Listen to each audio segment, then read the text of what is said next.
TIFU by accidentally sending a romantic text meant for my wife to my boss. Alright, it all started on a typical Monday morning. I was half asleep, sipping on my coffee and trying to get a grip on the week ahead. My wife, always the early bird, had already left for work. She'd sent me a sweet good morning text, which instantly brightened my mood. Being the romantic that I am, I decided to send her a flirty message in return. I typed out something along the lines of, "Good morning, beautiful. Can't wait to see you tonight. Last night was amazing, and I can't stop thinking about you. Love you." Feeling pretty proud of myself for the spontaneous show of affection, I hit send without a second thought. Moments later, my phone buzzed with a notification. Expecting a cute reply from my wife, I glanced at my screen and froze. My heart dropped into my stomach. I had sent the message to my boss. Let me give you a bit of context about my boss, Mr. Thompson. He's a no-nonsense, straight-laced kind of guy in his mid-50s. He's the sort of person who doesn't tolerate any kind of workplace frivolity. And here I was, sending him a love note meant for my wife. Panic set in immediately. I tried to recall the message, but of course, it was too late. The damage was done. I started imagining the worst-case scenarios, awkward conversations, professional repercussions, and my colleagues finding out and never letting me live it down. Just as I was considering packing up my desk and moving to another country, my phone buzzed again.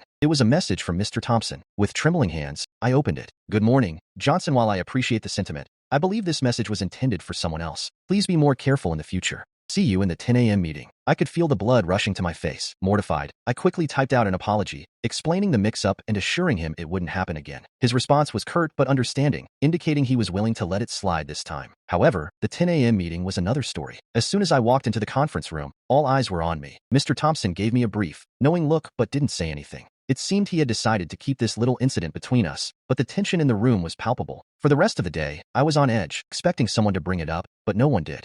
It seemed Mr. Thompson had indeed kept it to himself. That evening, I told my wife the whole story. She couldn't stop laughing, which, I admit, helped me see the humor in the situation.